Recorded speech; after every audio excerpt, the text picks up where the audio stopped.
어제 대전시에서 전화가 왔어요.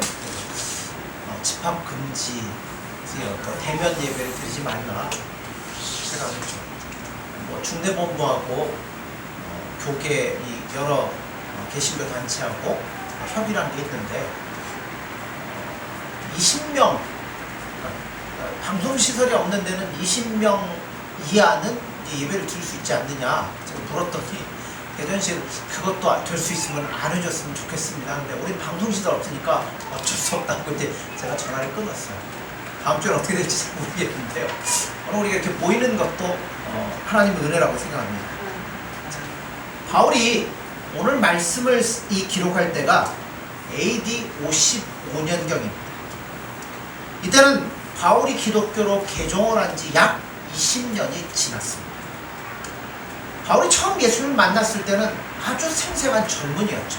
그런데 20년이 지났으니까 어느덧 이제는 젊은이가 아니었어요. 그래서 바울이 이제 노경에 접어들고 있기 때문에 오늘 본문에 보면 자신을 일컬어서 뭐라고 했냐면 자신의 겉사람이 낡아진다라고 표현하고 있습니다. 그러나 겉사람이 낡아진다라는 것은 단순히 내가 나이를 들어가고 노년이 되어간다는 뜻만은 아닌 것 같습니다.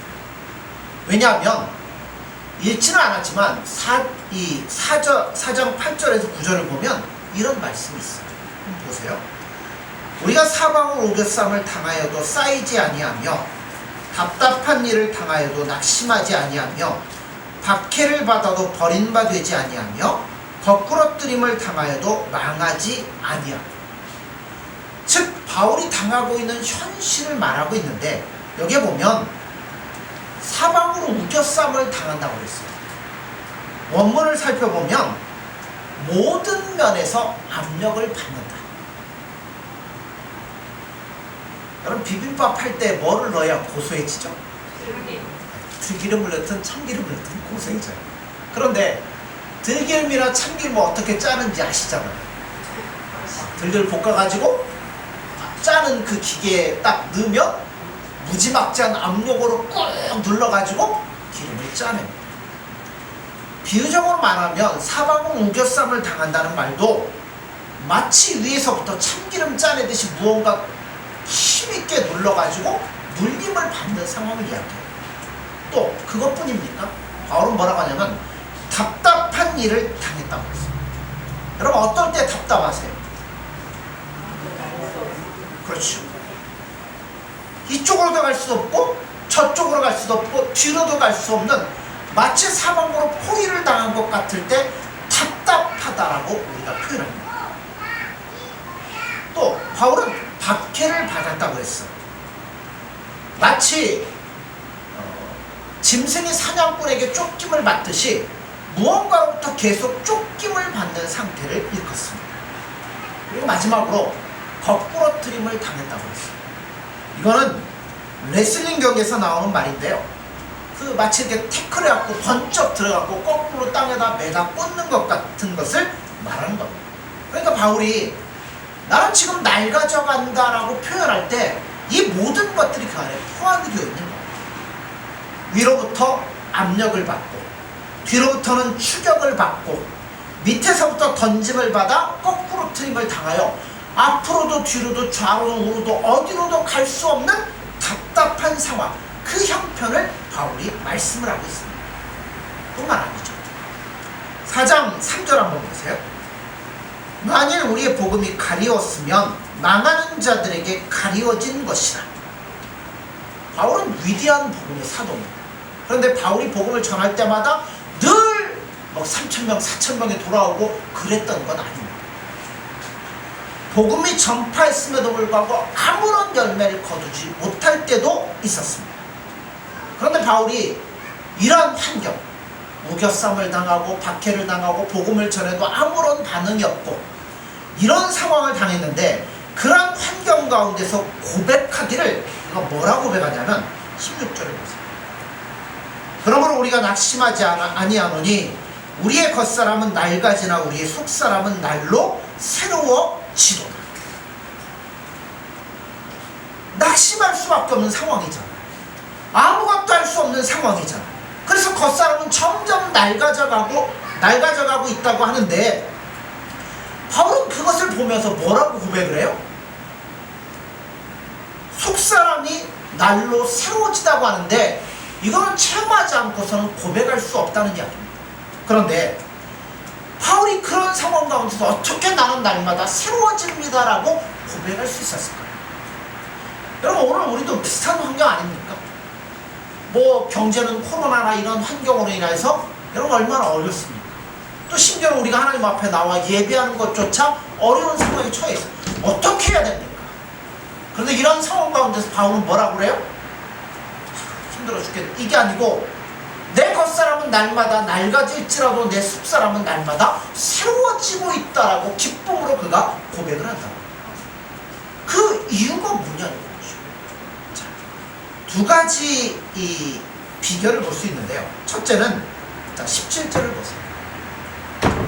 우리가 잠시 받는 환난에 경한 것이 지극히 크고 영원한 영광에 중한 것을 우리에게 이루게 함이니 라고 말했어요. 그런데요, 원문을 번역하다 보면 이게 한국 성경이라 우리에 맞게 번역하다 보니까 그 명확한 뜻이 전달이 안 돼요. 원문을 보면 시작될 때 어떻게 시작되냐면, 왜냐하면 이라고 시작돼요. 제가 읽어보겠습니다. 왜냐하면, 이게 17절이에요. 왜냐하면 우리의 잠시 받는 환난에 경한 것이 지극히 크고 영원한 영광에 중한 것을 우리에게 이루게 하기 때문이다 라고 말하고 있어요. 자, 그러면서 지금 당하는 환난은 뭐라고요? 잠시 당하는 것이며, 뭐라고요? 경한 것이라고 말씀하고 있습니다. 그리고 앞으로 받을 영광은 지극히 크고 영원한 것이며 중한 것이다 라고 표현을 하고 있습니다. 그럼 그 영광이 어떤 영광일까요? 자, 14절을 보세요. 주 예수를 다시 살리신 이가 예수와 함께 우리도 다시 살리사 너희와 함께 그 앞에 서게 하실 줄을 아노라. 예수님을 죽은 자들로부터 부활시키신 하나님께서 우리를 앞으로 어떻게 한다고요? 그렇죠. 앞으로 영광스러운 부활 생명에 동참하도록 우리를 만드실 거라는 겁니다. 빌립보서 3장 20절 21절에 보면 이런 말씀이 있어요. 그러나 우리 시민권은 하늘에 있는지라 거기로부터 구원하는 자 곧 주 예수 그리스도를 기다리노니 그는 만물을 자기에게 복종하게 하실 수 있는 자의 역사로 우리의 낮은 몸을 자기 영광의 몸의 형체와 같이 변하게 하시리라 라고 말씀합니다. 자, 우리 몸은 낡은 몸이에요. 시간이 지나면 늙어가고 낡아져가고 나중에는 썩어질 수밖에 없는 것이 우리의 몸입니다. 그런데 예수님 오실 때 어떻게 된다고요? 우리의 몸이, 우리의 낮은 몸이 예수님의 그 영광스러운 몸의 형체와 같이 똑같아진다라고 말씀을 합니다. 그 몸은 썩지 아니할 거예요. 영원할 거예요. 중할 거예요. 강한 몸으로, 신령한 몸으로, 하늘에 있는 몸으로 변화가 될 것이라고 예수님 말씀합니다. 그러니까 바울은 육신적으로 낡아져가고 힘들어가고 어렵지만 그 변화될 영광스러운 몸을 바라보고 있기 때문에 낡아져가는 몸을 보면서도 자기는 뭐하지 않는다고요? 낙심하지 아니하며 실망하지 않는다고 그가 말씀을 하고 있습니다. 그런데 이 본문 가운데 우리가 주목해야 될 말씀이 있습니다. 환난이 어떤 거라고요? 경한 것이라고 표현하고 있습니다. 그럼 우리가 이런 얘기해요. 바울은 나처럼 고질적인 질병이 없었습니까? 바울은 장가 갔으니까 애들 때문에 고생 안 해봤습니까? 뭐 이런 생각을 할 수 있어. 그러나 바울 사도는 우리가 아는 것처럼 온갖 종류의 어려움은 다 당해봤습니다. 고린도후서 11장 23절 29절 이하에 보면 바울이 당한 고난 내용이 쭉 열거가 되어 있어요.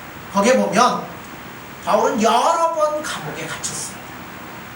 매를 수없이 맞았고 돌에 맞았고 죽을 뻔했고 사람들로 인하여 많은 고통을 겪었다고 말했습니다. 동족들로 인하여 고통을 당했고 대적들로 인한 고통을 당했습니다. 그리고 광야와 시내와 강과 바다의 위험을 겪었다고 했습니다. 또 제대로 먹지도 자지도 입지도 못하는 고통을 겪었다고 했습니다. 온갖 고통이란 고통은 다 겪었어요. 그 바울이 그 고통을 어떤 거라고요? 경한 것이라 라고 말씀하고 있습니다. 어떻게 이런 말씀을 할 수 있을까요? 그것은 앞으로 내가 경험하고 내가 얻을 이 영광의 중한 것과 비교할 때 내가 겪어봤던 것들은 아무것도 아니더라는 겁니다. 현재의 고난은 장차 우리에게 나타날 영광과 좋게 비교할 수 없다라고 성경은 말씀합니다. 그런데 이런 말을 하면서 바울이 우리에게 권면하는 말씀이 있어요. 자, 18절을 보세요. 우리가 주목하는 것은 보이는 것이 아니요 보이지 않는 것이니 보이는 것은 잠깐이요 보이지 않는 것은 영원함이라. 자, 주목한다고 그랬어요. 그 얘기는 목표를 향해서 어떠한 생각과 가치관을 가지고 바라본다는 거예요. 자, 바울이 지금 목표를 바라보며 응시하고 있는데 그것은 보이는 것이 아니라 어떤 거라고요? 보이지 않는 거라고 말씀하고 있습니다. 돼지 얘기 또 할게요. 돼지는 하늘을 언제 봐요? 돼지는 등이 땅에 닿지 않는 한 하늘을 못 본답니다. 왜요? 맨날 어디만 봐요? 땅만 보고 있죠. 항상 땅에 있는 것만 봐요. 근데 어떻게 보면 우리 사람들도 돼지 같은 인생을 사는지 몰라요. 맨날 뭐만 봐요? 땅에 있는 것만 봐요. 내게 닥쳐오는 고난, 어려움, 환난, 땅에 있는 것만 바라봅니다. 또 우리가 이 땅을 살아가면서 겪는 행복, 지상의 행복, 조건들만 보고 있어요. 눈이 항상 어디에 있어요? 땅에만 가 있다는 거죠. 우리는 이 보이는 것에 우리의 가치관을 두어서는 안 됩니다. 영원한 가치관은 여러분 거기에 둘 수 없어요.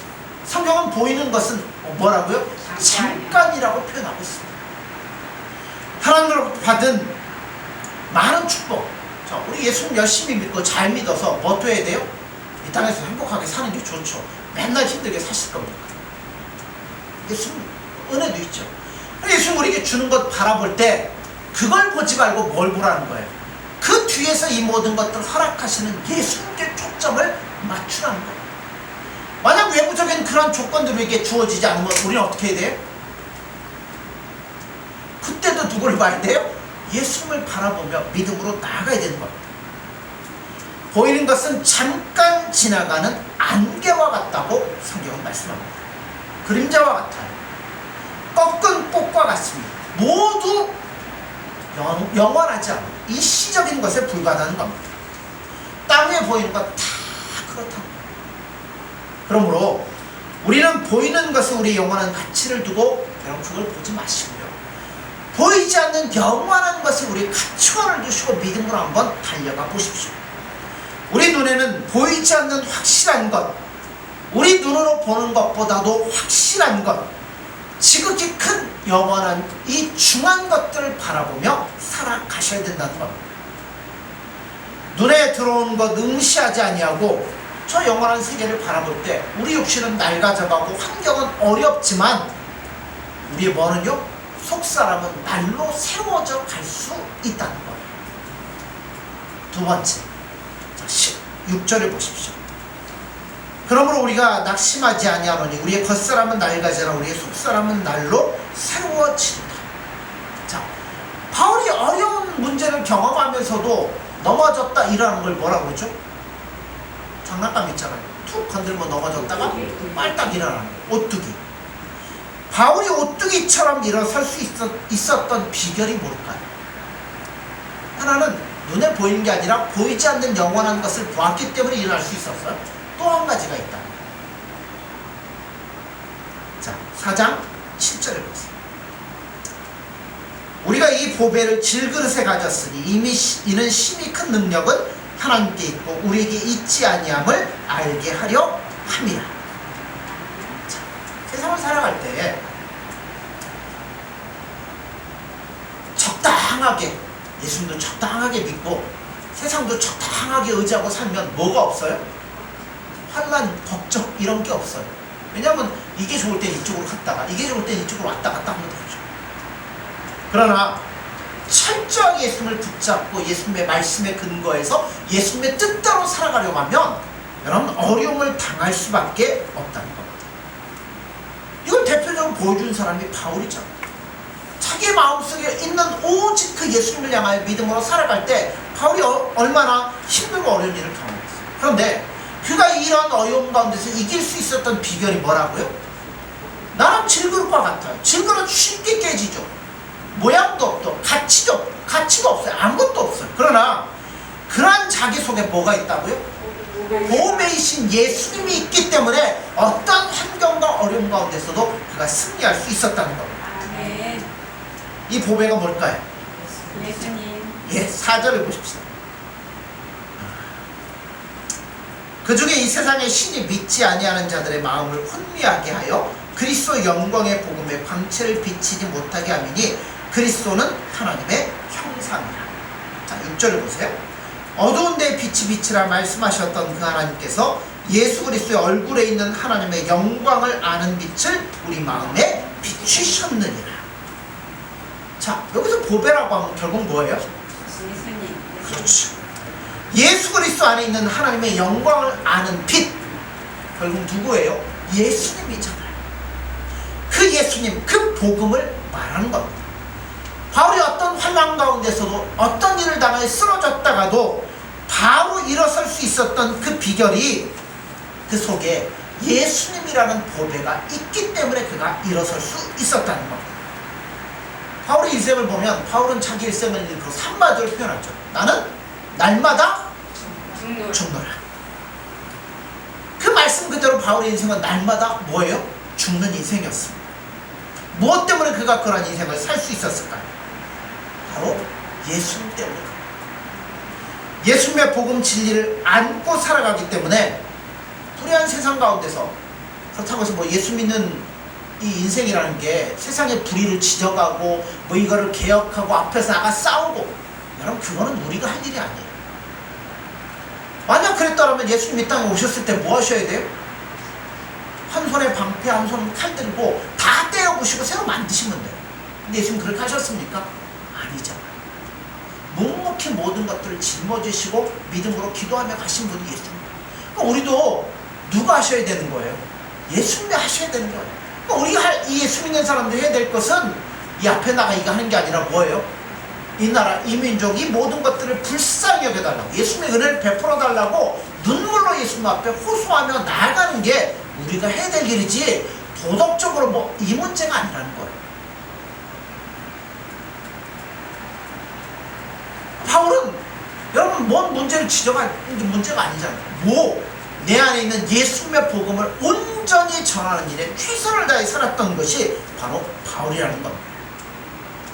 요즘 세상을 보면 불의가 우리를 완전히 포위한 것 같잖아요. 그죠? 뭐 경제적인 문제도 있고요, 뭐 정치적인 어떤 어려움들도 있고요, 그 다음에 예배드린 것도 이제 이런 일들로 인하여 이 힘들고 어려운 이런 모습들을 보는데요. 이런 세상 가운데서 여러분 예수님 붙잡고 예수님의 뜻대로 살아가는 것은 좀처럼 쉽지 않은 것 같습니다. 그런데 이건 비단 꼭 오늘 우리만 겪고 있는 문제 같잖아요. 절대 아니에요. 바울 때도 그랬고요, 아모스 때도 그랬고요, 예레미야 선지자 때도 그랬습니다. 불의가 포위하고 있는 것 같은 이런 환경 속에서 예수님을 위해서 죽음에 넘겨오는 삶을 우리는 매일매일 한 걸음 한 걸음 살아가고 있다는 겁니다. 이런 어려운 앞에서 바울 사도는 왜 나에게 이런 환난이 옵니까? 라고 원망하지 않아요. 왜 내 인생은 이런가? 라고 불평하지 않습니다. 바울은 이런 환난을 당하면서 뭐라고 고백하냐면, 자, 10절에 11절을 보세요. 우리가 항상 예수의 죽음을 몸에 짊어짐은 예수의 생명이 또한 우리 몸에 나타나게 하려 합니다. 우리 살아있는 자가 항상 예수를 위하여 죽음에 넘겨짐은 예수의 생명이 또한 우리 죽을 육체에 나타나게 하려 합니다. 그러니까 이렇게 고백을 합니다. 예수님을 위해서 어려운 일을 당할 때, 우리가 예수님을 위해서 믿음으로 살아갈 때, 바울 속에 있는 이 보배인 예수, 우리 속에 있는 이 보배인 예수님이 어떻게 되는 거예요? 번쩍번쩍 빛이 나기 시작하는 겁니다. 부활의 생명이 힘차게 나타나는 겁니다. 여러분, 기독교는 다른 거 아니에요. 바로 이거. 예수님 붙잡고 믿음으로 살아가면 누가 나타나는 거예요? 예수님이 나타나게 되는 거예요. 이게 바로 기독교의 진리인 거죠. 우리가 예수를 믿는데 왜 이 생명을 체험하지 못할까? 왜 우리가 예수를 믿는데 바울의 고백처럼 나는 날마다 속사람이 새로워진다는 이 고백을 우리는 왜 체험하지 못할까? 그 이유는 우리가 예수님을 향하여서 예수님으로 인해 살아가지 않기 때문이라고 생각합니다. 디모데후서 3장을 보면 말세에 대한 이야기가 나와요. 말세에 고통하는 때가 이르리니, 그러면 사람들이 뭐해요? 자기를 사랑하고 돈을 사랑하면서 교만해지고 쾌락을 사랑하고 경건의 모양은 있지만 경건의 능력은 부인하고 속이고 속는 이런 환경 속에서 무릇 그리스도 예수 안에서 경건하게 살고자 하는 자는 핍박을 받을 것이다 라고 말씀하는 거예요. 여러분, 우리 한번 스스로를 돌아봤으면 좋겠어요. 왜 내가 예수의 부활의 능력을 체험하지 못하고 있는가? 그 이유는 다른 거 아니다. 타협하고 있기 때문에.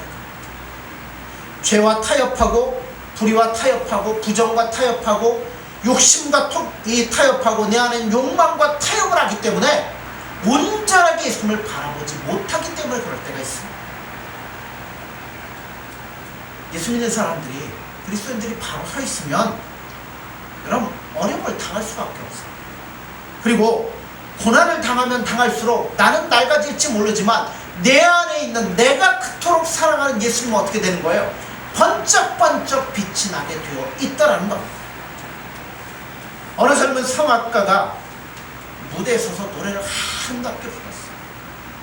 그러다 그 노래를 들은 사람들이 우레와 같은 박수를 쳤습니다. 그 자리에 성악교수 아주 유명한 두 분이 딱 자리에 앉아 있었어요. 한 분이 이렇게 평가를 합니다. 얼마나 아름다운 목소리인가, 얼마나 아름다운 노래인가, 그러면서 평가를 했어요. 그러자 다른 한 분이 이런 얘기를 해요. 저 여자분은 위대한 성악가가 될 소질이 너무나 많다. 만약 그녀의 가슴이 찢어지기만 한다면. 이게 무슨 얘기일까? 노래를 잘하는 게 문제가 아니고 인생의 어떤 고통과 아픔, 이런 모든 것들을 경험하고 이 고통 때문에 그녀의 가슴이 찢어지기만 한다면 그 목소리에 뭐가 실리기 시작하는 거예요? 인생이라는 것이 실려지게 된다는 거예요. 우리가 예수님을 위해서 고난을 당하면 우리 인생도 마찬가지라는 거죠. 우리 속에 있는 이 보배가 이 빛을 발하는 놀라운 삶을 살아갈 수 있다는 겁니다. 어떤 분이 이런 글을 썼습니다. 나는 쾌락이라는 여자와 10km를 걸었다. 그런데 그 여자는 종일 나에게 제자일거렸다. 그런데 아무리 제자일되어도 나는 현명한 것을 하나도 깨닫지 못했다. 나는 슬픔이라는 여자와 10km를 걸었다. 그녀는 한마디도 안 했다. 그러나 동행하는 동안에 나는 많은 인생의 진리를 깨달았다. 우리가 예수님 사랑하고 예수님 기뻐하는 뜻대로 예수님을 목표로 하여 믿음으로 열심히 살려고 하면 어떤 어려운 일들 가운데 처해 있을 수 있습니다. 그러나 그 고난 속에서 우리의 심령은 예수님으로 인하여 더욱더 새로워질 것입니다. 욥기 여러분 읽어보셨잖아요. 욥기 너무나 잘 알죠. 그가 무슨 문제 때문에 어려움 당했습니까? 아니잖아요. 그가 믿음 가운데 하나님 기뻐하는 뜻대로 살아가려고 했는데 어려움을 당했잖아요. 그 어려움을 겪고 난 다음에 그가 어떻게 돼요? 정금같이 단련되어 나오죠. 여러분, 우리도 마찬가지예요. 예수님 사랑하고 예수님 기뻐하는 뜻대로 살려고 하다 보면 고난도 찾아와요. 그러나 그 고난이 우리를 낙심하게 만들거나 절망에 처하게 할 수 없습니다. 왜냐하면 우리 육신은 낡아질지라도 우리 속사람은 예수님으로 인한 날마다 세워질 수 있기 때문에 그렇다는 거예요. 땅에 사는 동안 그러므로 여러분, 다른 것 바라보지 마십시오. 우리의 목표이신 예수님께 초점을 맞추고 그분을 향하여 믿음으로 나아가십시오. 그럼 우리의 속사람은 날마다 새로워질 것이며 우리가 받는 이 환난에 경한 것이 장차 우리가 누릴 중한 것과 비교할 수 없다라고 바울이 말했던 거죠. 보이지 않는 저 영원한 나라를 바라보며 오늘도 한 걸음 한 걸음 믿음으로 예수님만을 바라보며 나아갈 수 있는 저와 여러분들이 되어지기를 간절히 소원합니다. 아멘.